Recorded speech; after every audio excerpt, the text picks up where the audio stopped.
Buenas tardes, doctorcitos. ¿Todo bien? Buenas tardes, doctor. Hola, doctor.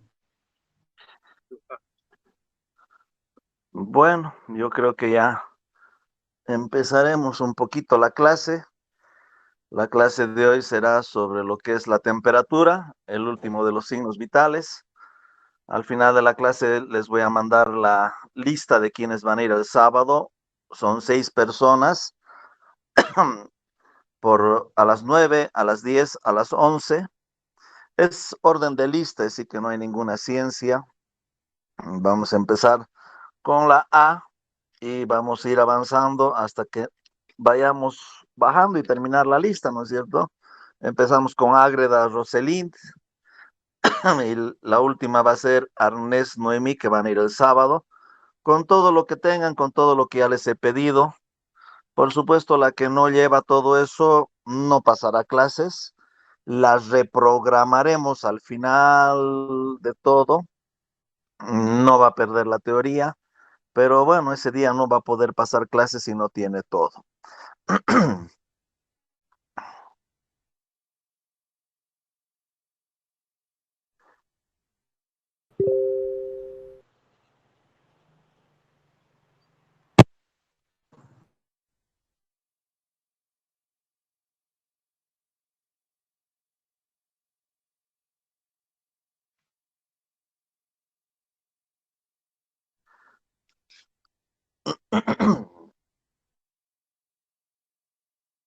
Y bueno, empezaremos la clase. Esta es las nuevas palabras para lo que es el glosario que ya tienen que empezar a hacer. Nuevamente vuelvo a recalcar, no quiero que sea una copia de lo que dice la lengua, el diccionario de la lengua española real y pontificia de España. Quiero que ustedes lean la definición y con sus propias palabras escriban la definición de lo que significa un calostro, de lo que significa una cara de luna llena, lo que es un cáncer, lo que es un cardias. Esos son los trabajos que los corregiré. Los otros ni los veré, por lo tanto tendrán 0.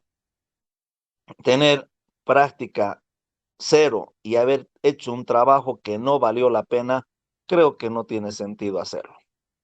Entonces ustedes ya son mayorcitos de edad, ya les estoy dando lo que tienen que hacer. Y además, al leer, interpretar y escribir, sí van a aprender una definición.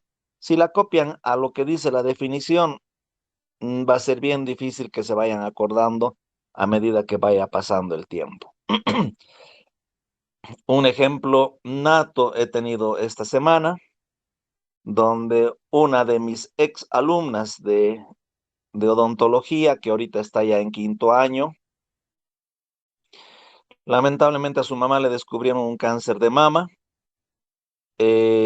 Lamentablemente es un cuadro parece bastante avanzado, pero también en la familia de ella había una enfermera que estudió enfermería en la Universidad Católica, aquí en el Hospital Seton, y fue bastante desastroso porque el médico empezó a hablarles en el idioma médico que se habla, y la única que entendía todo era la enfermera. Y mi alumnita andaba medio perdida porque realmente ella no le puso mucha importancia a esto, se dedicó más a la clínica. Y cuando le empezaron a hablar y dirigirle la palabra, medio que se perdió, ¿no es cierto? Con el BRCA1, BRCA2, con lo que es el cáncer, lo que es el epidermoide, qué clase de cirugía, cómo van a hacer el abordaje. Y esas cosas a veces uno molesta, ¿no? Que uno se raja enseñando. Yo me rajo tratando de darles una clase buena que entiendan y que después se pierdan. Y es ahí cuando empiezan el arrepentimiento. Y el arrepentimiento de mi alumnita era ese, ¿no? De que decía, doctorcito, yo no sé por qué no le he puesto atención cuando usted daba clases. Yo me iba y me sentaba ahí atrás y jugaba con mi celular, chateaba con mis amiguitos que estaban al otro lado de la clase y no le ponía atención. Y no sabe lo que me arrepiento de no haber aprendido alguito, por lo menos para poder haber hablado alguito con el médico que le iba a operar a mi mamá. Son situaciones que lamentablemente no quisiera que a ninguno de ustedes les ocurra, pero va a pasar. Tienen papás, tienen mamás que algún día van a fallecer y tendrán que tener algo de conocimiento médico para poder hablar con un médico cuando estén en estos problemas. Estas palabras siempre les van a servir para mucho. La carcinomatosis es una cosa que tienen que saberla. Para cuando identifiquen una persona en la calle con una cara de luna llena, ya van a saber qué enfermedad tienen, ¿no es cierto? Entonces, es importante que ustedes sepan estas definiciones. Ahora vamos a ver lo que es la temperatura. Y la temperatura es muy importante, porque cuerpo frío, ya saben lo que significa, ¿no es cierto? ¿Qué significa un cuerpo frío? Que ya se Que fue, ya se... Doc.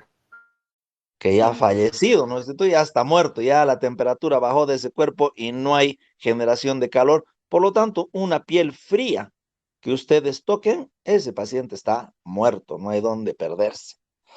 Entonces, la temperatura muy importante saberla medir. Ahora con los nuevos equipos electrónicos, uno le apunta a la muñeca, a la frente, al cuello y ya le da la información. ¿No es cierto? Pero no es eso lo que yo quiero que aprendan. Lo que yo quiero es que manejen un termómetro y lo sepan leer, lo sepan interpretar. El sábado que vamos a ir, les voy a preguntar y les voy a decir a todos los grupos, ¿quién sabe leer un termómetro? Y el que me diga yo sé, le mostraré un termómetro y le diré que me diga en qué temperatura está ese termómetro. Entonces, y eso quiero que aprendan, porque al final de salir de la clase del sábado, ustedes van a salir sabiendo tomar un pulso, tomar una presión, tomar una frecuencia cardíaca, tomar una frecuencia respiratoria y tomar una temperatura. Que ese es el sentido de la práctica. Y al final del año, cuando ya estemos volviendo a ir al hospital, ustedes me van a demostrar en el examen práctico que van a tener que tomar si realmente saben tomar una presión, saben tomar un pulso, saben una cosa de temperatura.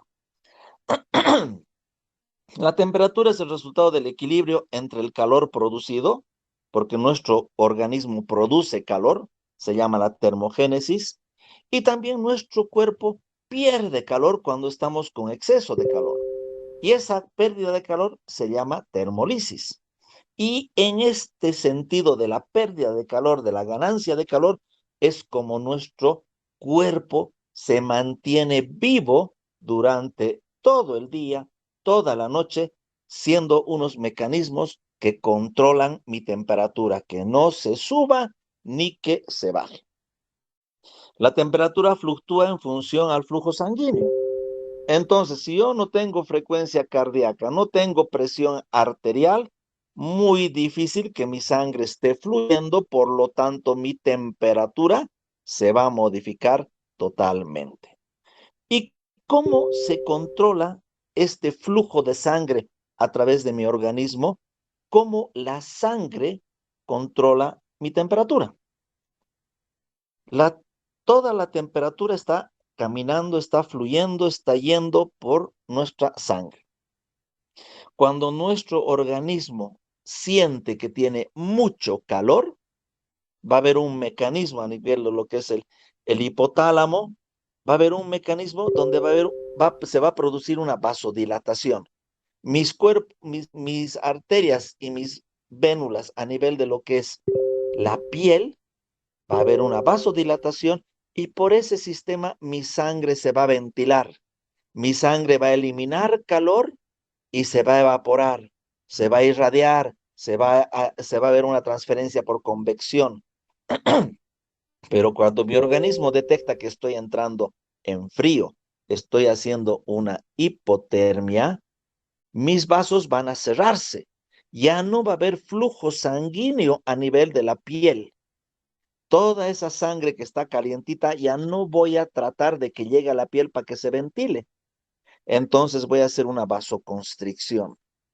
Mis vasos se van a cerrar y voy a reconducir mi sangre a donde realmente la necesito que esté calientita. Entonces, a nivel de lo que es la vasoconstricción y la vasodilatación, voy a poder compensar, voy a poder mantener mi calor en un rango de lo que es una temperatura normal. Todos los parámetros de lo que son signos vitales tienen parámetros de valores ya establecidos. Y la temperatura, en este caso, a nivel de lo que es Bolivia, se considera normal una temperatura entre 36.5 37.2 Celsius. Mi temperatura tiene que estar en ese nivel. No puede haber una variación más arriba ni más abajo. Si existe una variación más arriba, significa que estoy con fiebre. Si hay una variación para abajo de 36.5, significa que estoy entrando en hipotermia. Y la vasoconstricción y la vasodilatación será lo que mantiene mi temperatura. ¿Cómo mi cuerpo genera calor? Y una de las formas de generar calor es con los alimentos. Si se han dado cuenta, cuando uno termina de almorzar, empezó con chompita.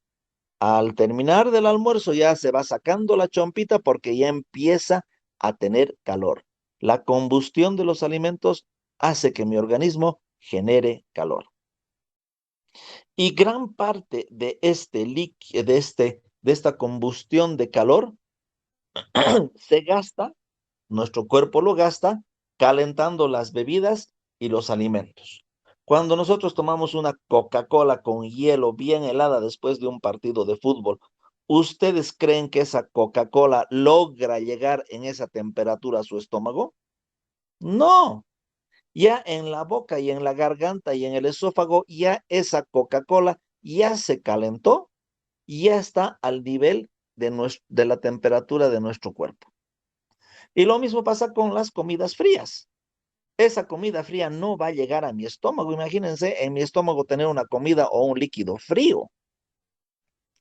Entonces, todo esto, toda esa combustión de calor se va a gastar calentando mi Coca-Cola fría y calentando mi alimento frío. Toda la producción de calor se realiza por la digestión de los alimentos.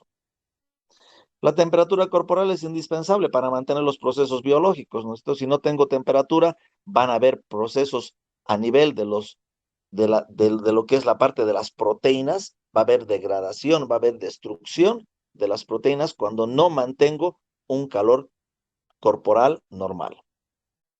Y como les dije, hay un centro que es un termorregulador y que está en el cerebro y se llama el hipotálamo. Justo por debajo de los dos tálamos, del tálamo derecho, tálamo izquierdo, está el hipotálamo que ustedes se tienen que haber acordado de la clase de la doctora Uceda de neuroanatomía, donde han visto lo que es el hipotálamo. Y ahorita ya se tendrían que estar imaginando en una película dónde queda este hipotálamo, el cual es el que regula la temperatura de mi cuerpo. Cuando la temperatura ambiental experimenta variaciones extremas, estos van a afectar a las personas. Imagínense meterse al lago Titicaca sin ninguna protección más que su mallita. Van a estar vivos unos cuantos minutos, pero después van a tener hipotermia y se van a morir como en el Titanic, ¿no es cierto? Se congeló y se murió. Y lo mismo pasa a meterse a un sauna. Ustedes se meten a un sauna y ese sauna no está controlado, su organismo va a empezar a transpirar de tal manera que va a perder la capacidad de transpirar y de perder el calor que está generando ese sauna. ¿Y qué va a pasar? Se van a morir dentro del sauna por sobrecalentamiento. El organismo ya no pudo regular su temperatura, tanto en el agua fría como en un sauna donde está muy caliente. Y cuando ocurre eso de que yo ya no puedo controlar mi temperatura porque ya me ganó, las variaciones extremas de temperatura son muy grandes, se llama la poiquilotermia. Y la poiquilotermia significa que hay una pérdida del control de la temperatura corporal. Eso se llama cuando uno va a la playa y cuando quiere broncearse en el primer día de que uno va a la playa. Y como si el Pancho le pone todito el día, adelante, atrás, con bloqueadores, con todo para broncearse en un solo día. Llega un momento en que ese organismo ya no va a poder controlar y perder ese calor que le estamos generando en una playa. Y va a empezar con insolación. Y con la insolación viene la deshidratación, viene la desorientación, viene el sobrecalentamiento del ser humano, donde empiezan a haber degradación de proteínas y lo que conlleva a la destrucción de tejidos vitales en el ser humano. Y muchas personas se han muerto por insolación. Imagínense meterse a caminar en un desierto. Se van a morir en el desierto por deshidratación y porque hubo un sobrecalentamiento de su cuerpo. Entonces, la poiquilotermia significa que mi organismo ya no puede controlar mi temperatura ni a través de la vasoconstricción ni a través de la vasodilatación. La temperatura corporal varía de acuerdo a la actividad reciente que he hecho. ¿No es cierto? Si yo subí las gradas del Cristo, de seguro mi temperatura va a estar un poquito elevada. Después del sexo, después del consumo de alimentos, después del consumo de líquidos, varía con relación a la hora del día. Y muy importante en las mujeres, varía a través de lo que es los ciclos menstruales. La temperatura en la mujer se eleva a partir del 12º día del primer día de menstruación y baja la temperatura una vez que la paciente ha ovulado. Por eso muchas pacientitas usan la temperatura vaginal para ver cuándo están ovulando y cuándo no están ovulando. Cuando la temperatura sube a nivel vaginal, significa que están ovulando. Y cuando baja, significa que ya pasó la ovulación y ya no va a haber problemas de embarazo. Y la temperatura corporal normal se la considera normal entre 36.5 y 37.2 Celsius, porque en Estados Unidos existe otra nomenclatura, otro sistema de la medición de temperatura que se llama Fahrenheit, lo cual está abreviado con la F, y en Sudamérica y en Europa está abreviado los Celsius con la abreviación de la letra C. 36.5, 37.2, lo normal. La temperatura es mucho mayor en las tardes, ¿no es cierto? A partir de las 3 a 5 de la tarde, la temperatura del cuerpo sube un poquito. A nivel de las 3 de la mañana es lo más bajo. La temperatura más baja que tenemos en nuestro organismo es tipo 3 de la mañana cuando estamos bien dormidos. Los más altos generalmente a las 8 de la noche. Y por supuesto, la temperatura va a variar en el sitio corporal donde lo tome. Una cosa es tomar a oral, otra cosa es tomar axilar y otra cosa es tomar a nivel de la piel.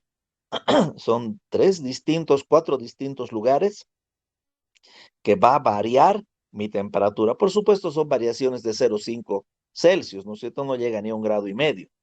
Pero son lugares donde uno dice, este es un lugar fidedigno, este lugar no es un lugar confiable. ¿Para qué sirve la temperatura? ¿Para qué sirve tomarle la fiebre a un paciente? Fiebre no, la temperatura, ¿no es cierto? Entonces nos ayuda a valorar la gravedad de una enfermedad. Todas las enfermedades generalmente son infecciosas. Todas las enfermedades están generando un proceso inflamatorio, un proceso degenerativo, un proceso que me va a llevar a la acumulación de una supuración, de una pus. ¿No es cierto? Entonces, eso es lo que yo tengo que valorar la gravedad de un paciente. ¿No es cierto?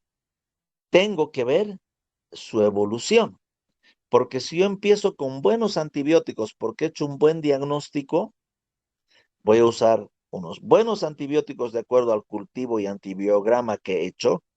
Ese antibiótico va a empezar a hacer efecto y va a empezar a matar esas bacterias, gran positivas, gran negativas, que me están produciendo esa enfermedad.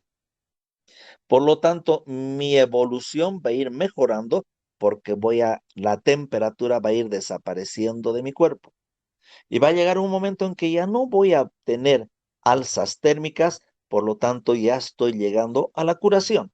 Así que la temperatura me ayuda a evaluar la gravedad de mi enfermedad. Cuando yo tengo fiebre, ¿qué hace a mi cuerpo esa fiebre? ¿Cómo afecta esa fiebre a mi cuerpo? Si ustedes alguna vez han tenido fiebre, yo he tenido fiebre y me tira en cama y me hace dormir y dormir y dormir y transpirar y transpirar y transpirar. Y lo único que quiero es mi cama para dormir. Entonces, ¿qué hace la fiebre en el organismo? Lo primero que hace es aumentar el metabolismo. Por lo tanto, si yo estoy con fiebre, voy a empezar a perder peso. Buena idea para las gorditas, ¿no es cierto? Producirse fiebre para bajar de peso. Y van a bajar de peso sin hacer ejercicio, y lo peor de todo, van a bajar de peso echados, ¿no es cierto? Echadas. Entonces, aumenta el metabolismo de nuestro organismo. Me produce taquicardia, mi corazón se acelera. Me va a producir deshidratación porque voy a empezar a transpirar y voy a empezar a tener sudoración. Y en algunos casos, cuando la temperatura es muy alta, voy a perder hasta 1,5 litros de líquido a través de la transpiración. Y ustedes han debido escuchar muchas veces, me he tenido que cambiar mi pijama porque estaba mojada. La he exprimido y ha salido agua, ¿no es cierto? Eso me produce la fiebre.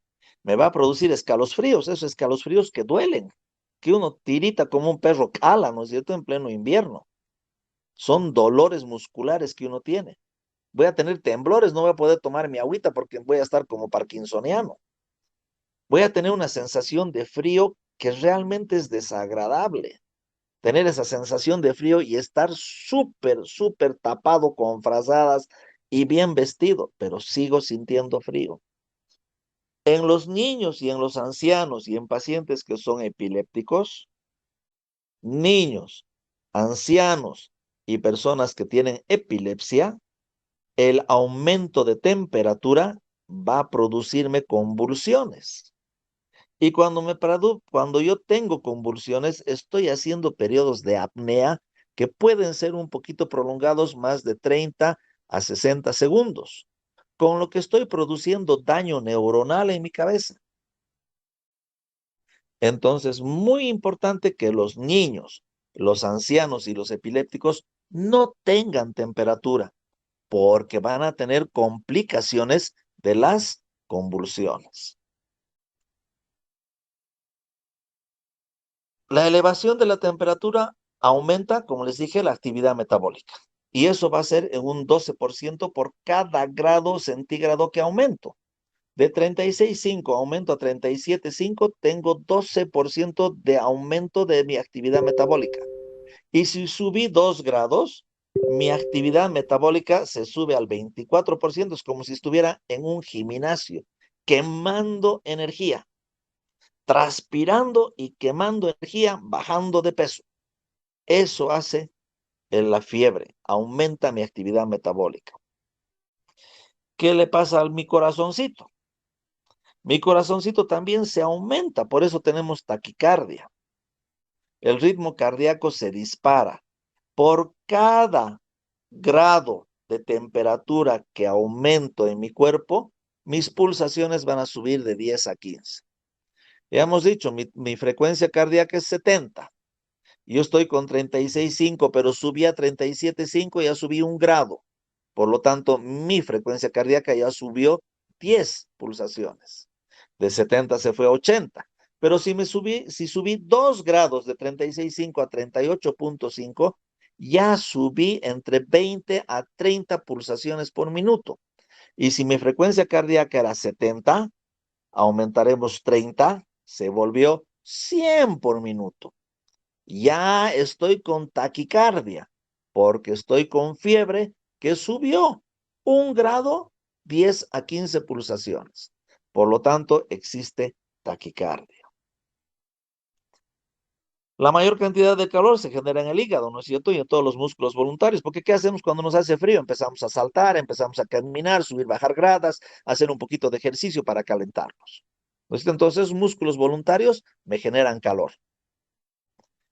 Y el calor, cuando ya está demasiado en nuestro organismo, tengo una temperatura demasiado elevada, tengo que empezar a perder calor, porque voy a empezar a tener daño a nivel de nuestras células, a nivel proteico. ¿Cómo pierde el cuerpo ese calor? Y lo pierde a través de 4 formas, que ustedes ya la conocen, ya la saben, ya las han experimentado. La primera es por convección. Esto pierdo calor a través de lo que es la convección. Pierdo calor a través de la radiación. Pierdo calor a través de la evaporación, la sudoración. Y pierdo calor a través de lo que es la conducción. Hasta ahora, ¿alguna duda, alguna pregunta, doctorcitos?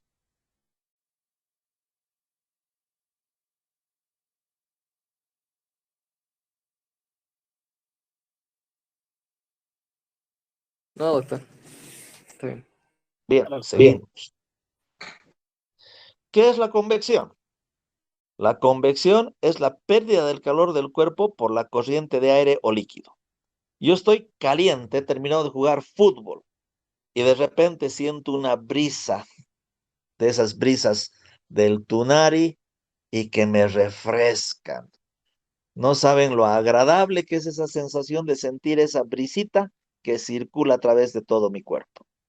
O lo mismo, meterme a la piscina, ¿no es cierto? Termino de jugar fútbol y a la piscina. Ese ratito mi cuerpo se estabiliza, deja de perder calor y todo lo que tenía de exceso de calor se fue con el agua. Esa es la manera de perder por convección. La radiación, ¿no es cierto? El ser humano no solamente despide calor por mi uña de mi dedo derecho, no. El cuerpo humano emite calor por todas partes, por todas las direcciones. La pérdida o ganancia de calor es proporcional a la temperatura externa alrededor del cuerpo, ¿no es cierto? Si yo voy a Santa Cruz, donde hay una temperatura de 40 grados, voy a estar transpirando, voy a estar eliminando por radiación toda la temperatura. Pero si me voy al Salar de Uyuni en invierno, voy a tener que ir súper abrigado porque voy a padecer una vasoconstricción y voy a tratar de conservar calor. Entonces, si el aire circundante está más caliente de lo que es mi cuerpo, la piel se va a calentar. Típico ejemplo del sauna, ¿no es cierto? Ustedes entran al sauna tranquilitos con 36.5 y están sentados ahí adentro una buena media hora, su temperatura va a subir a 37.2, 37.5. Típico del sauna. Pero si lo que está alrededor de mi cuerpo es más frío, mi cuerpo se va a enfriar. Me meto al lago Titicaca, donde la temperatura es baja, de seguro yo voy a estar sobreviviendo unos 5 a 10 minutos, pero después ya voy a empezar a tener hipotermia y ahí me voy a empezar a enfriar. Es lo típico que pasa cuando nos metemos a una piscina que está fría y un sauna que está caliente. El caliente me va a aumentar mi temperatura, lo frío va a hacer que baje mi temperatura. Maneras de perder calor a través de lo que es la radiación. La evaporación, todos ya sabemos, ¿no es cierto? Lo que transpiramos, ¿no es cierto? Pérdida de calor a través del sudor convertido en vapor en la superficie de la piel. Pasa del estado líquido al gaseoso, estamos evaporando. ¿Qué sabor tiene el sudor? ¿Quién me puede contestar esa pregunta? Salado, Salado. doctor. ¿Cómo es? Salado. Salado. ¿Por qué es sabor salado? Porque consumimos sal, doctor. ¿Otro motivo? Porque Llenamos de electrolitos. ¿Perdón? ¿Qué dijo doctorita? ¿Perdemos o eliminamos de electrolitos, doctor? Eso no es cierto, porque en el sudor estamos perdiendo todos nuestros electrolitos que tenemos. Y por eso cuando uno está deshidratado, nos meten líquidos, sueros con electrolitos. Y disculpe, Entonces, doctor. ese es el motivo. Dígame. Hola. Doctor, por el frío, hay deportistas que se someten al frío. ¿Por qué es, doctor? Pero cuando se someten al frío, si has visto, están bien abrigaditos, bien abrigados. Incluso los nadadores que cruzan el estrecho de Tiquina, que una vez al año lo hacen, se forran en aceites de camión, creo que se untan sus cuerpos para evitar que haya pérdida de calor. Porque en el frío, la piel empieza a hacer una vasoconstricción para que no pierda calor, pero a veces eso no es suficiente y nos morimos, entramos en hipotermia, lo que le ha pasado a nuestro amigo del Titanic, ¿no es cierto? Se congeló y se murió. Entonces, hay gente que cuando se expone a esas grandes temperaturas, a esas altas temperaturas de ir al Everest, tienen que ir muy bien abrigados porque más adelante van a ver lo que les va a pasar con estas hipotermias prolongadas.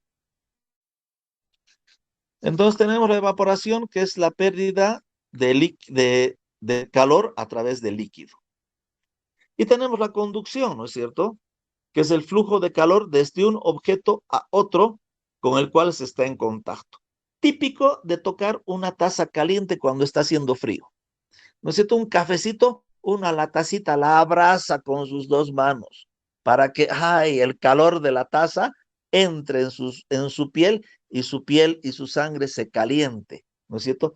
Esa es la manera de perder por conducción. El organismo pierde calor hacia los objetos por conducción directa, ¿no es cierto? Yo me siento en una silla de cuero y está haciendo calor.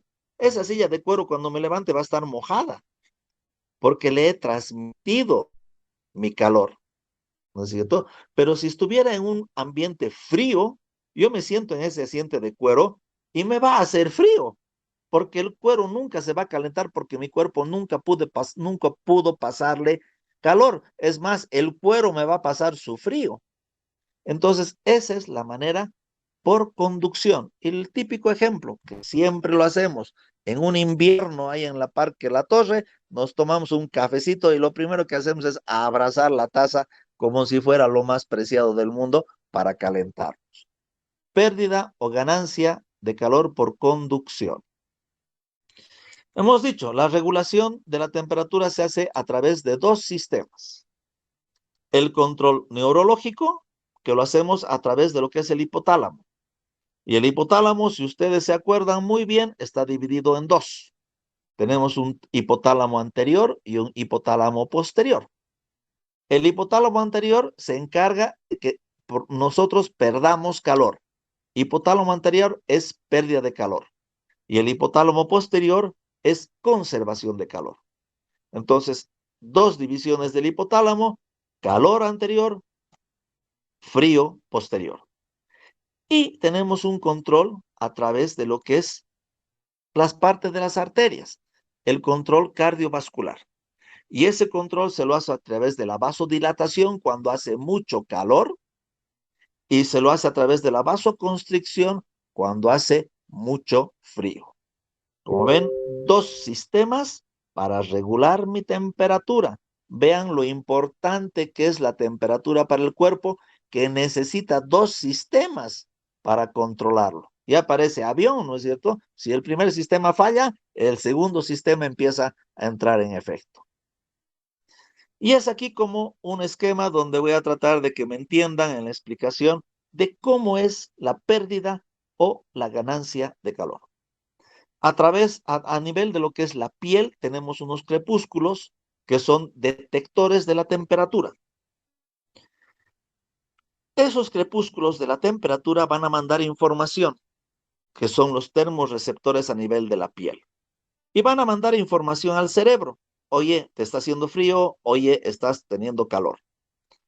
Una parte va a la corteza cerebral, donde empezamos a pensar para tomar decisiones, a alejarnos del frío o alejarnos del calor. Y otra información va al hipotálamo anterior para pérdida de calor y al hipotálamo posterior para conservar calor. Entonces ahí tenemos la temperatura hipotalámica, que va a dar primera información. Va a haber una respuesta voluntaria y va a haber una respuesta involuntaria. La respuesta voluntaria viene de la corteza, ¿no es cierto? Porque la corteza me va a decir, oye, haz algo, te está pasando esto. El hipotálamo no da información, actúa directamente. Pero cuando viene la información de la corteza cerebral, ¿qué empiezo a hacer? Si me está haciendo frío, empiezo a hacer ejercicio, a caminar, a saltar, ¿no es cierto? A hacer cuclillas, a abrazarme, como que, uy, me taparé un poquitito, ¿no es cierto? Tomar unas decisiones que conserven calor. Mando información a mis músculos. El hipotálamo también por su parte va a también mandar información y van a hacer respuestas involuntarias. También a mi músculo, para que ese mi músculo empiece a temblar, empiece a tener escalofríos, empiece a tener temblor, porque con ese temblor estoy generando calor. ¿No es cierto? Entonces son las respuestas voluntarias o las respuestas involuntarias. La voluntaria me dirá, mira, métete adentro, dentro de la casa, métete dentro del auto, abrigate, camina, trotá, pero haz algo, abrigate. La involuntaria es, empiezo a temblar como perro cala, ¿no es cierto? En el frío. Pero también el hipotálamo va a mandar información. Puede mandar información a la glándula de la hipófisis y la glándula de la hipófisis a la glándula tiroidea. Pero también puede mandar a través de los nervios simpáticos información. Puede mandar información a la glándula suprarrenal. La glándula suprarrenal va a producir adrenalina y la adrenalina me va a producir vasoconstricción. Y al producirme vasoconstricción, estoy empezando a retener, a mantener el calor porque está haciendo mucho frío en la parte externa. Puede también mandar información a las glándulas sudoríparas cuando estoy con mucho calor. ¿No es cierto? El hipatólogo manda información a las glándulas sudoríparas y les dice, ¿saben qué, señores? Empiecen a evaporar. Aquí nos vamos a morir si no evaporamos. Y la piel empieza a transpirar y empieza una sudoración profusa a través de las glándulas sudoríparas. Pero también va a mandar a través del sistema simpático a las arteriolas, que ya hemos dicho que son las que regulan la presión arterial. Pero estas arteriolas también van a regular a través de sus esfínteres precapilares la vasoconstricción o la vasodilatación de mis arterias. Si estoy produciendo vasoconstricción, significa que estoy en un ambiente frío. Estoy empezando a cerrar mis arterias para que la sangre no corra cerca de la piel y no se vaya a enfriar en contacto con la piel. Pero si está haciendo mucho calor, esos capilares presfinterianos se van a dilatar. Por lo tanto, a través de mi piel va a circular mucha cantidad de sangre. En pacientes blancos, blancos con piel delgada, se los ve colorados, se vuelven rubicundos, porque la sangre está a flor de piel, se está ventilando. ¿Por qué? Porque hay una vasodilatación por el exceso de calor que tiene mi cuerpo. La glándula tiroides también tiene su función. La glándula tiroides va a liberar sus hormonas T3, T4 y esa liberación de hormona tiroidea va a hacer que mi metabolismo aumente. Ya hemos dicho, mi metabolismo aumenta hasta en el 12% cuando estoy con fiebre. Entonces, ahí empiezo ya a perder calor. Empiezo a eliminar calor a través de las 4 formas que hemos hablado. Ese es el mecanismo en forma simple de qué es lo que hace el cuerpo humano a través de sus 2 sistemas de regulación de la temperatura, el sistema cardiovascular y el sistema hormonal. 2 sistemas regulados por el hipotálamo, regulados por la parte preesfinteriana de mis arteriolas. Y ahí tienen, y ya ustedes ya saben dónde queda el hipotálamo, por debajo de los tálamos, a nivel de lo que es el diencéfalo, anatomía pura y simple, neuroanatomía, que espero, ojalá, Dios me oiga, hayan llevado el año pasado en anatomía, porque van a hacer preguntas simples de examen, ¿no es cierto? Que a nivel enfermería de primer año ya saben. La fiebre es una manifestación clínica aguda, ¿no es cierto? Cuando uno tiene fiebre se preocupa. Y más que todo ahora, ¿no es cierto? Lo primero que te preguntaban, ¿tienes tos y tienes fiebre? Olvídate, eres COVID, ¿no es cierto? Así de simple. Y cuando el paciente estaba con fiebre y era COVID, se los veía, pero bien deshechos, bien acabados esos pacientitos que tenían fiebre. Es una respuesta inmunitaria ante la infección y el daño tisular. Porque cuando tenemos daño tisular, elevamos la temperatura por la liberación de sustancias químicas a nivel de lo que es el daño tisular. La fiebre es infecciosa, ¿no es cierto? Porque cuando tenemos una infección, se nos eleva la fiebre. pero no todas las infecciones producen fiebre, especialmente en las personas ancianas, ¿no es cierto? Porque las personas ancianas, su respuesta inmunitaria ya está comprometida. Por lo tanto, pueden estar teniendo supuración en todo su pulmón y el pacientito no tiene fiebre. Y vemos, ¿no es cierto?, que hay sustancias que producen fiebres, que se llaman los pirógenos exógenos, que son cosas que entran de afuera a nuestro cuerpo y nos producen temperatura. Y hay sustancias que nosotros, que está dentro de nuestro cuerpo, que producimos temperatura. Así que hay sustancias exógenas y endógenas que nos producen fiebre. Los pirógenos exógenos, ¿no es cierto? Son sustancias externas ajenos al huésped, como ser las bacterias, los virus y las endotoxinas que son liberadas por las bacterias gram negativas, o el ácido lipoteicoico o el peptidoglicano, que son sustancias liberadas por las bacterias gram positivas. No me meto mucho en las gram negativas ni en las gram positivas, de quién es quién, porque no sé si habrán llevado en primer año lo que se llama esta parte de lo que es microbiología, a nivel de lo que son las gram negativas y las sustancias gram positivas. Pero estos son los pirógenos exógenos que han entrado del medio ambiente a nuestro organismo a través de bacterias gram positivas o a través de bacterias gram negativas. Los pirógenos endógenos, los que yo tengo dentro de mi cuerpo, los que están marcados en mi ADN, en mi sistema inmunitario. Tenemos las citoquinasas y las interleucinas 1, que inducen a la fiebre y son desencadenadas por la infección o la inflamación tisular. Entonces, nuestro tejido, nuestras células son las que van a liberar estas citoquinas que van a producir aumento de temperatura. ¿No es cierto? Y tenemos los polipéptidos producidos por las células del huésped, porque dentro de lo que es la sangre, dentro de lo que es la hematología, que ojalá veamos laboratorio al final, vamos a ver que tenemos monocitos dando vuelta en nuestra sangre. Tenemos los macrófagos que están también dando vueltas en nuestra sangre. Y cuando se activan los monocitos y los macrófagos empiezan a reproducirse por alguna lesión tisular, aumenta la fiebre. Y generalmente estos monocitos y estos macrófagos se aumentan de nivel cuando tenemos células neoplásicas.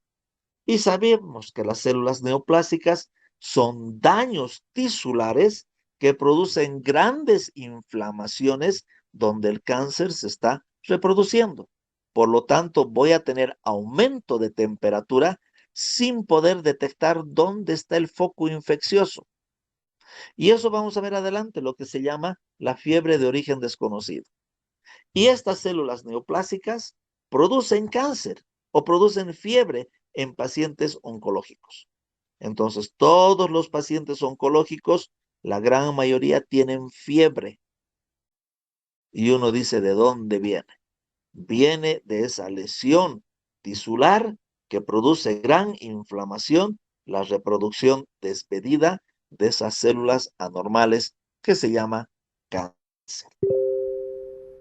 Galileo inventó el instrumento para medir la temperatura, ¿no es cierto?, llamado termómetro, que determina la temperatura corporal. Termómetro clínico de mercurio, que es el que nosotros usamos, tiene una escala entre 35 y 42. Si ustedes se fijan en el termómetro, empieza en 35 Celsius y termina en 42 Celsius. Y entre 35, 36, entre 36 y 37 existen 10 rayitas, 10 divisiones, ¿no es cierto? Y que no la consideramos, si está entre 36 hasta 37, tenemos 10 rayitas.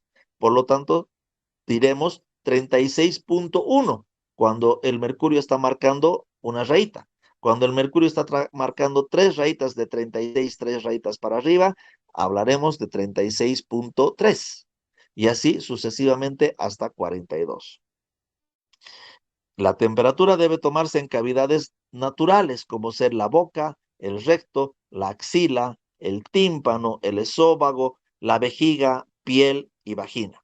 Son los lugares donde está permitido tomar temperatura en cavidades.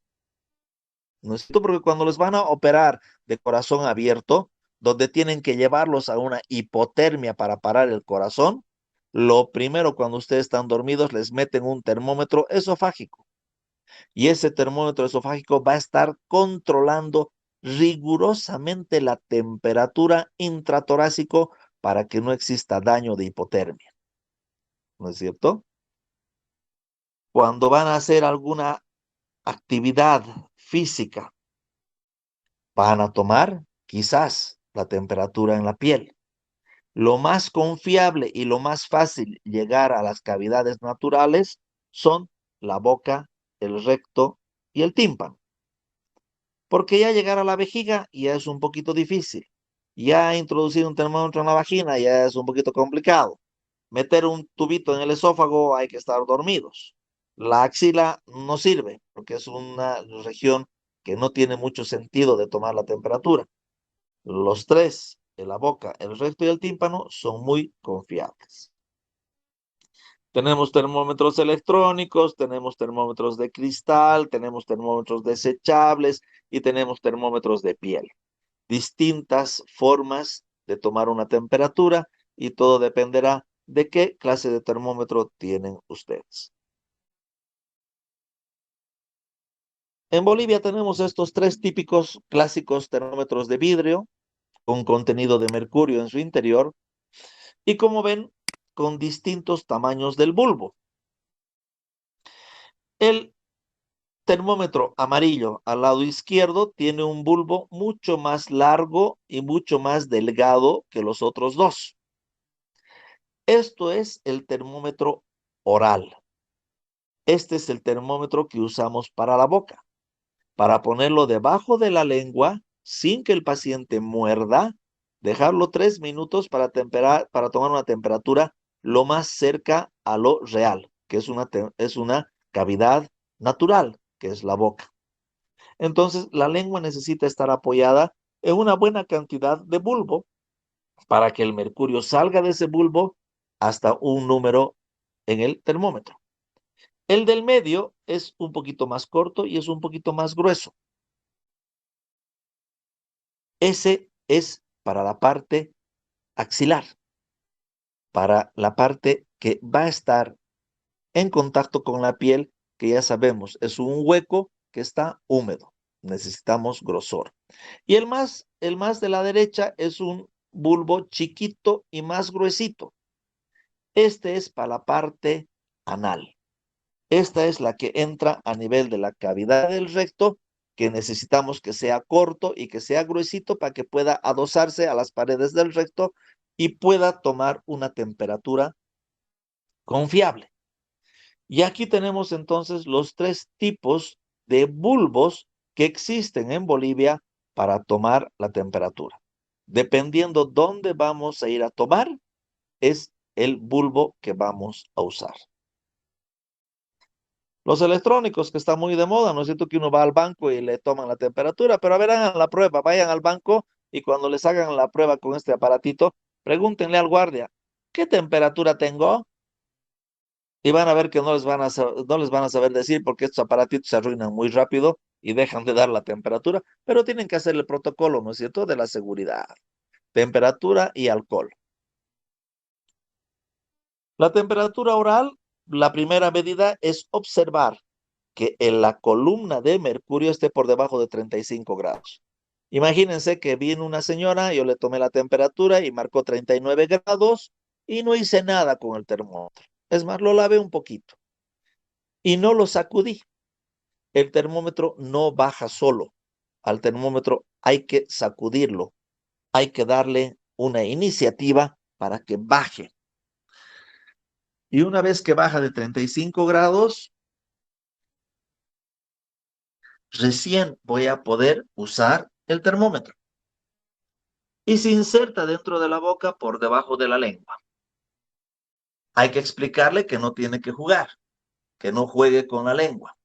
Y lo más importante, que no lo muerda. Porque si lo muerde, se va a cortar con los vidrios, se va a tragar el mercurio y no vamos a poder tomar la temperatura correctamente y estamos perdiendo el tiempo. Entonces, muy importante decirle que no muerda el termómetro. Nunca, nunca, nunca en su vida se les ocurra usar un termómetro a nivel oral cuando el paciente es menor de 12 años, porque menores de 12 años no les va a entender cuando le han dicho no juegues y no muerdas. No va a entender. Un paciente con alteraciones neurológicas tampoco les va a entender que no juegues y ni muerdas. Alteraciones de la conciencia o alteraciones psiquiátricas son también contraindicaciones de no tomar temperatura en la boca. Hace unos 5 o 6 años, una mala experiencia en el hospital, cuando uno de los alumnos tomó temperatura en un pacientito que tenía alteraciones neurológicas. Era un pacientito que tenía un cuadro clínico de rabia. Y lamentablemente le tomaron la temperatura a nivel oral. El pacientito en su crisis de inconsciencia y de alteración neurológica mordió el termómetro. Lamentablemente, bueno, gracias a Dios no se cortó con el vidrio, pero sí se tragó el mercurio. Y la familia quiso hacer juicio al hospital y a la doctorita porque el paciente, su cuadro clínico era por el mercurio que se había tragado, no por el problema de que su perrito le había mordido y que el paciente tenía rabia. Se tuvo que comprobar y se tuvo que hacer muchas evaluaciones para demostrar que el paciente estaba con rabia y no era lesiones psiquiátricas o neuronales por motivo del mercurio. Así que nunca, nunca, nunca usen el termómetro en personas neurológicas, con alteraciones de conciencia o pacientes psiquiátricas. Temperatura rectal, utilizar el lubricante en el bulbo para no ocasionar molestias ni lesiones a nivel de la mucosa rectal. La temperatura rectal es la expresión más fidedigna de la temperatura del cuerpo humano. La temperatura rectal está generalmente 0,5 grados centígrados más que la oral. Si en el oral tomo 36, en el recto de seguro voy a tomar 36,5. Y se usa muy común en niños menores de 12 años y no es tan lento como es la temperatura oral, que hay que esperar 3 minutos, o la temperatura axilar, que hay que esperar 5. En el recto se espera entre 30 y 60 segundos. Y no va a haber daño, no va a haber ruptura, no va a haber intoxicación, no va a haber nada más que usar un poquito de lubricante para no dañar la mucosa rectal. La temperatura axilar o cutánea es mucho más baja que en la boca y en el recto. Son valores de superficie, no estamos hablando de valores internos del cuerpo humano. Lo que tenemos que hacer es separar el brazo en abducción, colocar el termómetro en el hueco axilar y esperar 5 minutos. No es confiable, es un lugar húmedo, es un lugar que quizás el termómetro no esté en contacto con la piel, así que por lo tanto, muy poco confiable. Y el pliegue inguinal, que ya no se usa, solamente en niños, la temperatura solamente puede subir entre 36 y 37 grados, hay que esperar entre 5 y 10 minutos y totalmente poco confiable. La axila, la boca, el recto, la piel, la boca son distintos lugares que son confiables para la toma de temperatura. Valores normales, ¿no es cierto? Si voy a tomar temperatura oral entre 36,5 y 37,2, pero tengo que esperar 3 minutos. La temperatura rectal, lo normal es 37,5 y generalmente es entre 30 y 60 segundos. Y la temperatura axilar, que generalmente empezamos con 36,5 y hay que esperar 5 minutos. Y lo que dicen, ¿no es cierto? La temperatura rectal suele ser 0,5 Celsius mayor que la oral. Y la oral va a ser 0,5 más que la axilar. Entonces, por lo tanto, la temperatura axilar, si es 36, de seguro en el recto estamos hablando de 37. ¿Qué es la fiebre? ¿Por qué digo fiebre? Cuando el pacientito está entre 36,5 y 37,2, Estamos hablando de temperatura normal. Cuando el pacientito ya eleva la temperatura a 39 grados centígrados, ya tenemos que hablar de pirexia o fiebre. Ya existe abundante sudor. Ya el pacientito está colorado. Ya existe taquicardia, ya hemos dicho por qué. Ya existe disnea, porque ese corazoncito está trabajando rápido. Hay agotamiento, lo único que uno quiere es dormir. Y en los epilépticos y en los niños pueden sufrir convulsiones, que es un cuadro clínico agregado a la patología que ya tenía el paciente. 40 grados y ya estamos en un problema. Ya estamos con hiperpirexia. El paciente ya tiene mareos, ya tiene vértigos, ya tiene deshidratación porque ya está perdiendo más de 1 litro de líquidos por la sudoración. Debilidad, lo único que quiero es dormir y dormir, ¿qué? Agua ni que nada, dormir. Voy a tener náuseas, voy a tener vómitos, voy a tener cefalea y gran sudoración profusa. En 41 grados o más ya estoy con una emergencia. Ya este paciente se va a morir, ya vamos a tener daño a nivel lo que es proteico y vamos a empezar con serios problemas a nivel cerebral.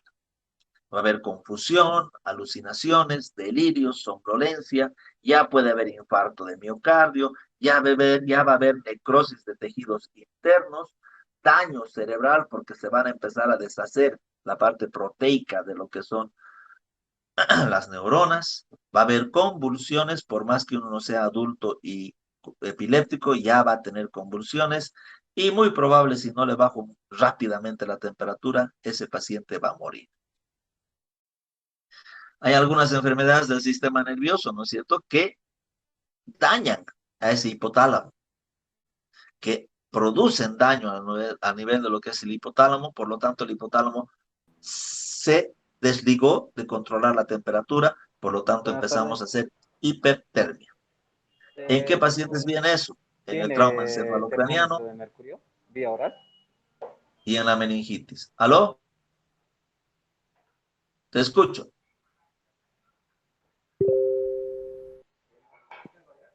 Hola. ¿Alguien preguntó algo?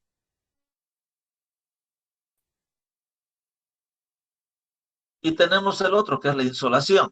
El paciente deja de sudar y la temperatura sigue subiendo. Ya no hay control. Y por lo tanto también se va a morir por insuflación, insolación por exceso de calor. El calor va a empezar a dañar también células del cuerpo humano. Aumento en la producción de calor, la tirotoxicosis. Problemas de tiroides va a producir que mi metabolismo aumente no en 24, en 48%. Y ahí estoy con serios problemas. Y también los pacientes con insuficiencia cardíaca congestiva que tienen problemas cardíacos también van a elevar la temperatura. Como ven, hay otras enfermedades que también producen elevación de temperatura. La fiebre continua, ¿no es cierto? Es una oscilación diaria menor a 1 grado, se mantiene elevada durante el día, con oscilaciones no mayores a 1 grado, entre la determinación matinal y la vespertina, que generalmente nunca hemos llegado a bajar nuestra temperatura a 37,2. Se puede considerar una fiebre continua que hay que buscar de dónde viene. La fiebre remitente, ¿no es cierto? Es la temperatura elevada durante el día, con oscilaciones mayores a 1 grado, y nunca podemos llegar a una temperatura basal normal.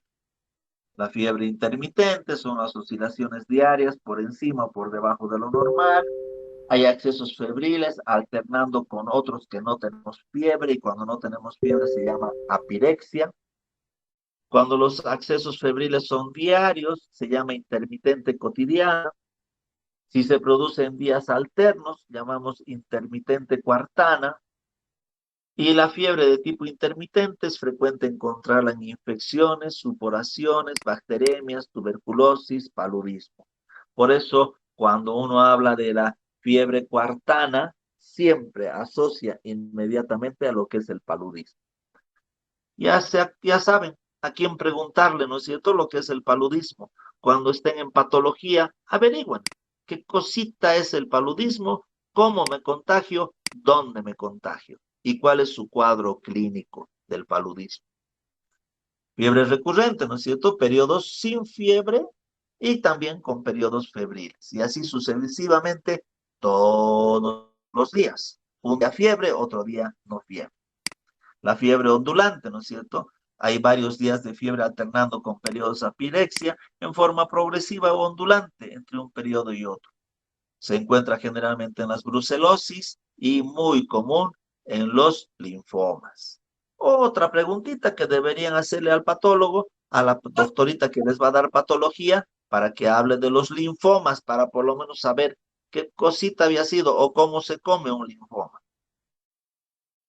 Y aquí existe la fiebre de origen desconocido o indeterminado, ¿no es cierto? Es un síndrome febril de más de 3 semanas de evolución con temperaturas de 38,3 o más.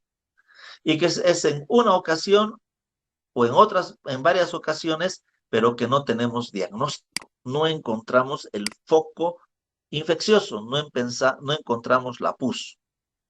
Generalmente el 40% es causa infecciosa en algún compartimiento oculto que no podemos encontrar.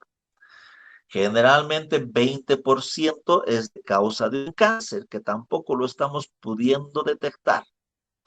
15% es de origen de tejido conjuntivo y a veces ese pacientito no se logra entrar la causa en un 10%. La fiebre más común en niños, donde no tenemos que pensar raro, es en amigdalitis, bronquitis, faringitis e infecciones urinarias. Esos generalmente son los lugares más frecuentes de temperatura en niños. Entonces, cuando uno va a un hospital o cuando va a una casa de algún vecino y les dicen, ay, mi hijo está con fiebre, piensen en estas 4 causas.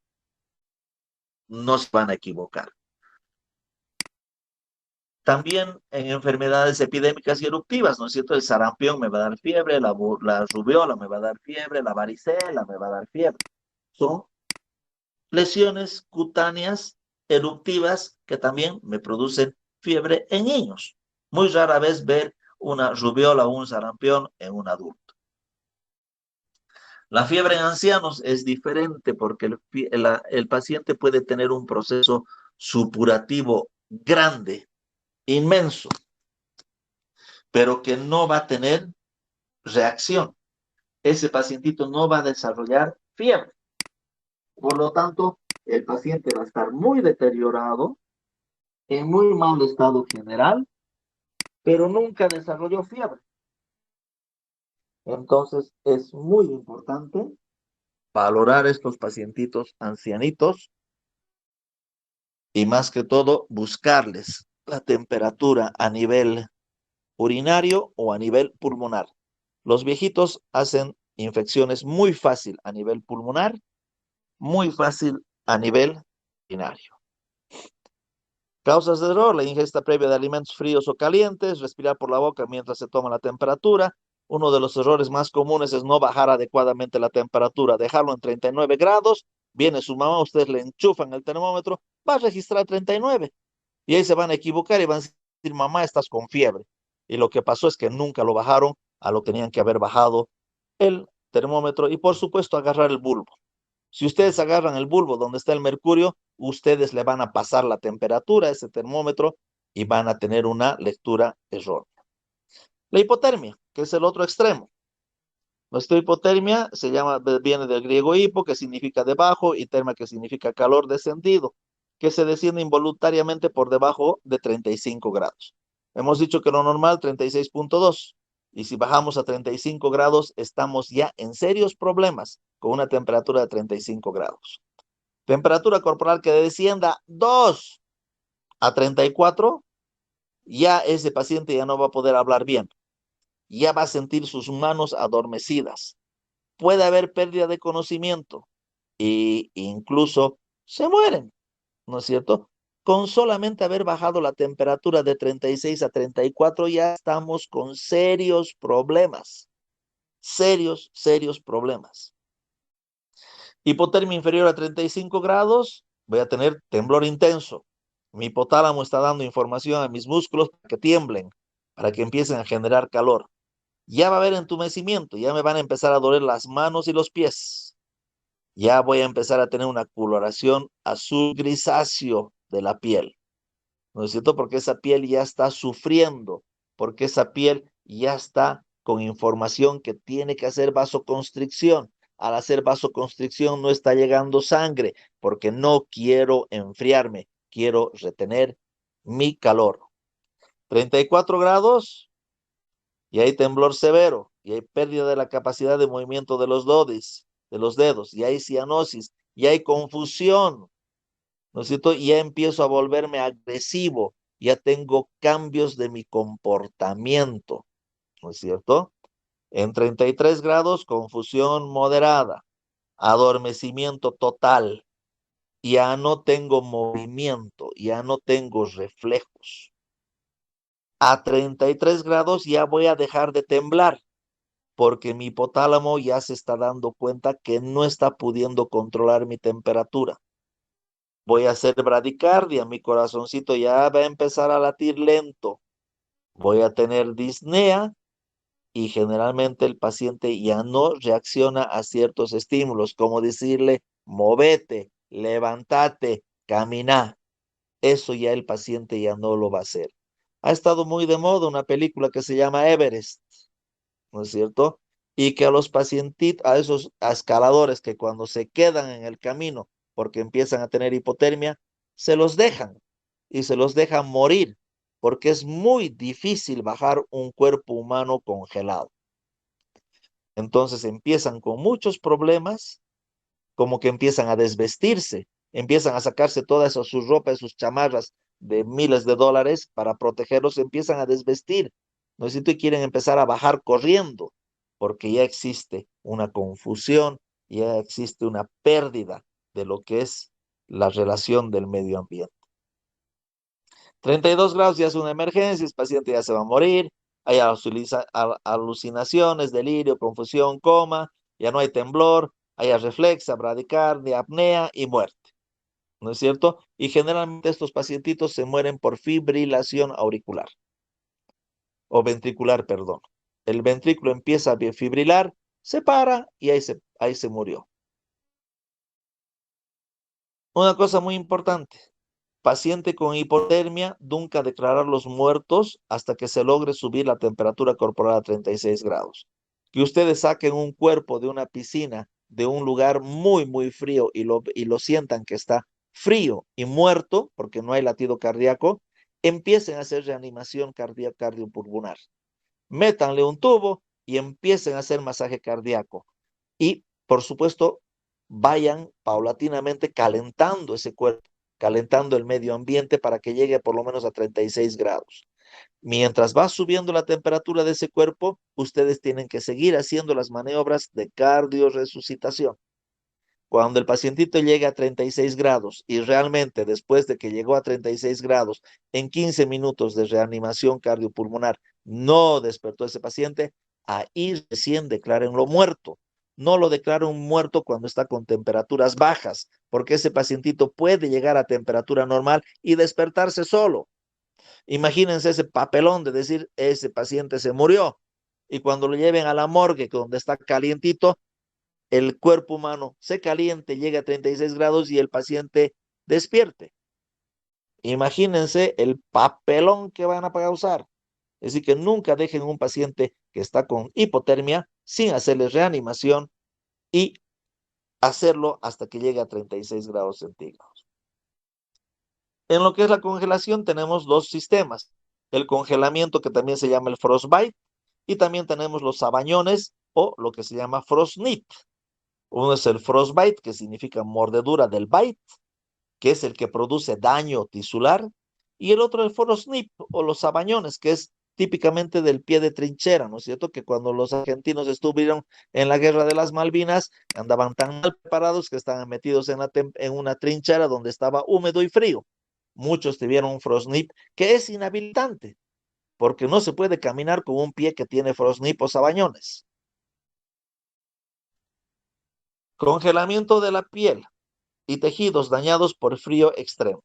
Eso es el congelamiento, ¿no es cierto? La piel y los tejidos son dañados. En temperaturas externas iguales o inferiores a 0 grados, empieza a haber vasoconstricción. nuestra piel empieza a protegerse y las arterias se cierran. Me ayuda a preservar mi temperatura corporal. Pero ¿qué pasa cuando estoy con vasoconstricción en periodos prolongados de exposición a ese frío? Va a haber reducción del flujo sanguíneo a niveles muy peligrosos, porque ya hemos dicho, ¿qué pasa cuando no recibe un tejido sangre? Se necrosa, ¿no es cierto?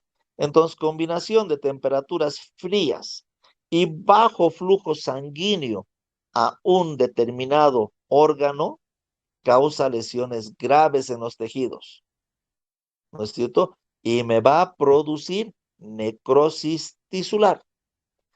Por eso en estos pacientitos que van al Everest o que están sometidos a temperaturas bien bajas, tienen problemas a nivel de las manos, de los pies, de las mejillas, de las narices, de los oídos, ¿no es cierto?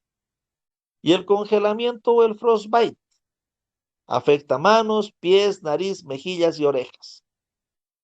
Cuando hay una disminución de la temperatura tisular por debajo de 2 grados Celsius, se producen formaciones de cristales de hielo intra y extracelulares. Hay desnaturalización de las proteínas, destrucción de las membranas tisulares, hiperviscosidad de plasma, nuestra sangre se vuelve espesa y hay una disminución en la conducción sanguínea. Por lo tanto, el congelamiento del frostbite produce lesiones irreversibles. Tenemos clasificaciones. El primer grado hay una congelación superficial. Nuestra piel ya tiene escarcha, ¿no es cierto? Como la hay en el refrigerador. Nuestra piel está blanquita con escarcha. No hago nada, sigo dejando pasar que esa escarcha empiece con más frío. Va a entrar, voy a llegar al segundo grado, que es ya en esa mi piel que tenía escarcha y está fría, cianótica, color azul grisáceo, va a aparecer ampolla como quemadura. Después va a pasar al tercer grado. Y en el tercer grado, estas ampollas se llenan de sangre. Y se forman escaras de color negro, que es una costra, ¿no es cierto? Pero ahí abajo ya existe muerte tisular. En el cuarto grado, ya el congelamiento pasó mi piel, ya llegó a los músculos, ya llegó a los tendones, ya llegó a los nervios, incluso puede llegar al hueso en el cuarto nivel. Y por supuesto, cuando hay necrosis, es igual a infección y septicemia. Y cuando ya murió esa piel, no hay nada que ustedes puedan hacer para que vuelva a crecer nueva piel, ¿no es cierto? Ya se murió, ya listo, ya no hay más, ¿no es cierto? Se murió la punta de tu nariz, ni modo que vuelva a crecer una nueva punta de nariz. Eso no existe. Entonces, ¿qué tengo que hacer? Tengo que hacer amputación, porque esa punta de nariz negra, necrótica, me va a llevar a la infección y si me la dejo estar, me va a llevar a la septicemia. Por lo tanto, amputamos. ¿Y qué amputamos? Dedos, punta de la nariz, pabellones auriculares, incluso se llegan a amputar manos, se amputan pie, se amputan piernas, porque han estado sometidas a mucho frío donde ha habido privación de sangre por la vasoconstricción prolongada y ha causado una necrosis, y para salvarlo al paciente hay que hacer estas amputaciones.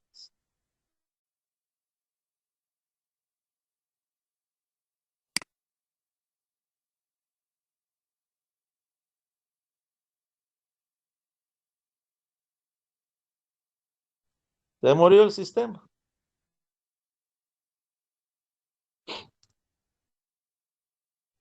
Y aquí tenemos ejemplos de lo que son necrosis de manos por no usar guantes, por no usar una buena protección de botas, no usar orejeras. Vean ese pabellón auricular totalmente necrosado.